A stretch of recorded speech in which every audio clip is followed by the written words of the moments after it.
آج میں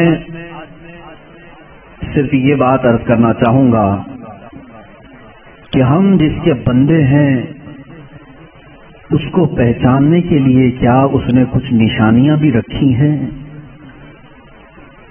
اللہ کی نشانیاں میں کھل کر کے عام انداز سے یہ بات کروں گا۔ آپ مسلمان گھر میں پیدا ہوئے، آپ کے باپ داداؤں نے، آپ کے ماحول نے آپ کو بتایا کہ تمہارا پیدا کرنے والا اللہ ہے، یہی تک تمہاری نالج ہے، ہماری نالج ہے۔ اس لیے کہ یہ بھی بڑا کرم و احسان ہے کہ ہمیں سوچ و بچار کر کے اللہ تک پہنچنے کی اس طرح کے ماحول کی ضرورت نہیں آئی۔ برسوں سے ہم انہی گھروں میں پیدا ہو رہے ہیں جہاں اللہ کا ہی نام لیا جا رہا ہے۔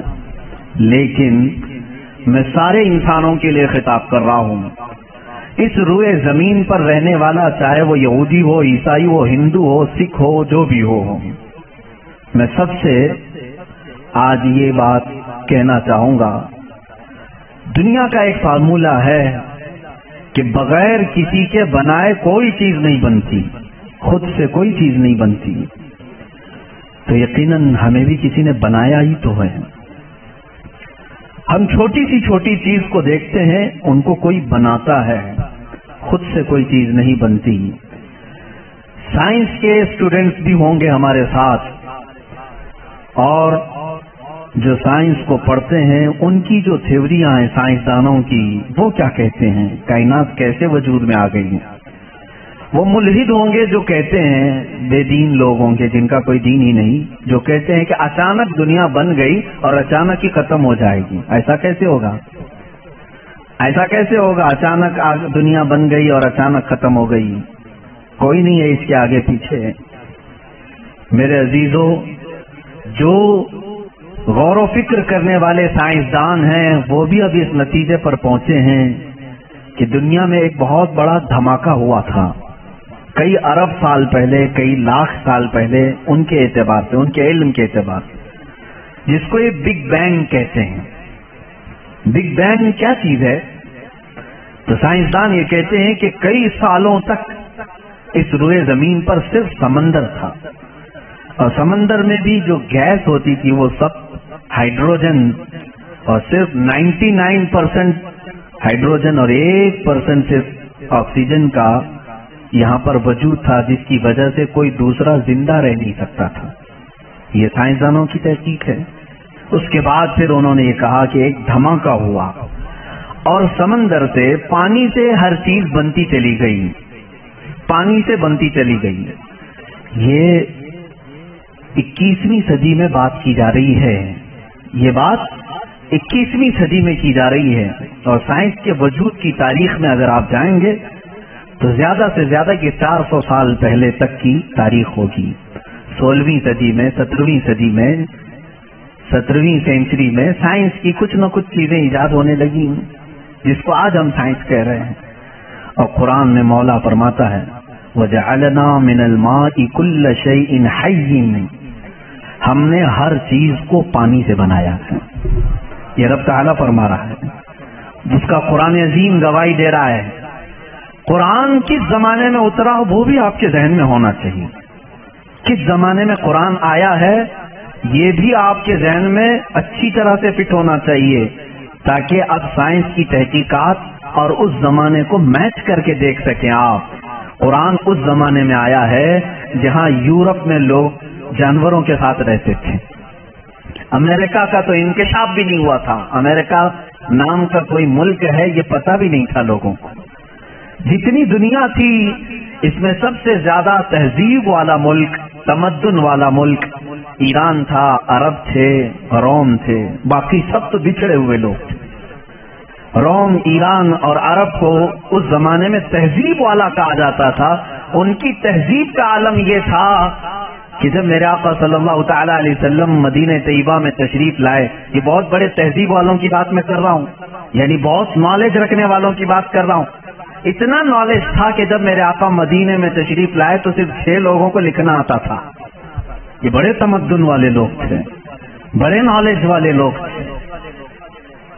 اس زمانے کا علم یہاں تک پہنچا ہوا تھا میرے عزیزو باقی یورپ وغیرہ کا حال تو بہت ہی بدتر تھا. یہاں تک کہ آبادی کیسے بنائی جائے یہ طریقہ اسلام نے بتایا ہے. روڈ تک بنانے کے طریقے، راستے کیسے بنتے ہیں، یہ بھی کوئی علم نہیں تھا پہلے. لوگ ستارے دیکھتے تھے اور چلتے جاتے تھے. آج جو روڈ بنے ہوئے ہیں اس کی ایجاد ہی سیدنا عمر فاروق نے کی ہے رضی اللہ تعالیٰ، کہ عام ایک راستہ ہونا چاہیے، ہائی وے ہونا چاہیے، اس کو پکا بنانا چاہیے کہ لوگ اسی سے گزریں. آج آپ کو راستے اتنے بنے ہوئے ہیں اس لیے کوئی تارا نہیں دیکھتا، صرف سامنے دیکھتے ہیں. اب تارے دیکھیں گے تو پھر بڑا مسئلہ ہو جائے گا. اس زمانے میں تارے دیکھ کر کے چلتے تھے.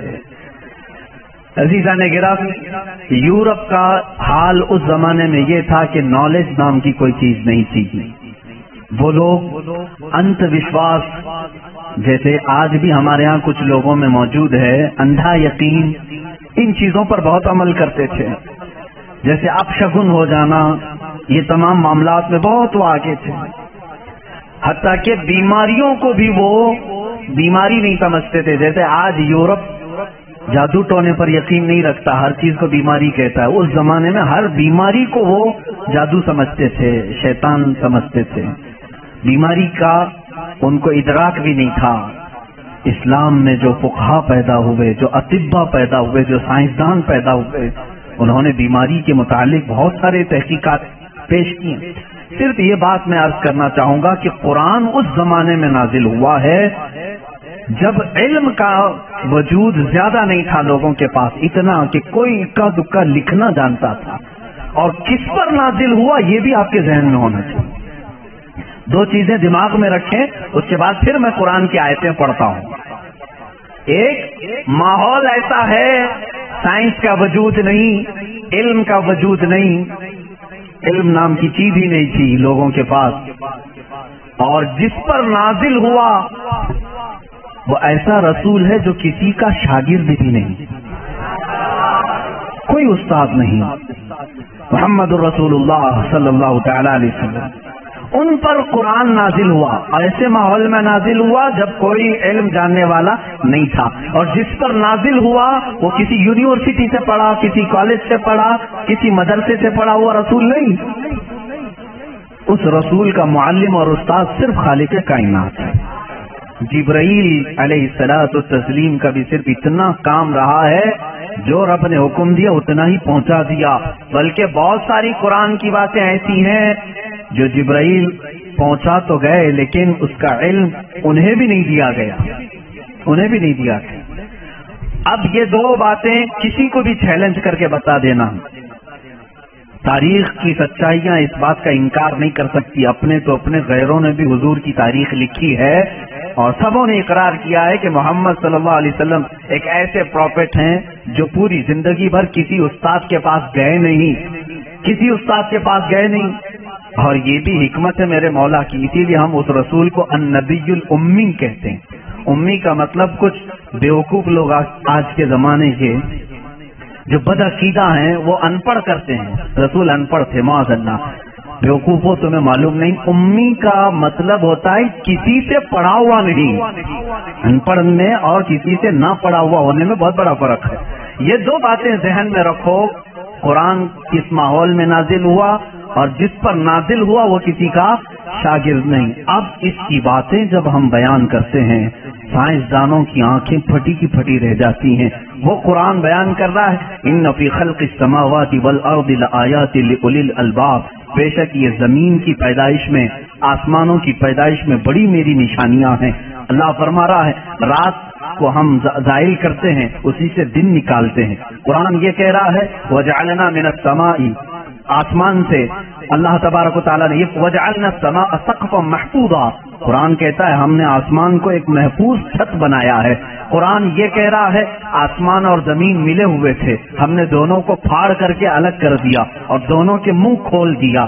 یہ قرآن اس زمانے میں کہہ رہا ہے علم فلکیات جس کو آسٹرونومی کہتے ہیں، علم ارضیات جس کو جیو فزکس کہا جاتا ہے، زمین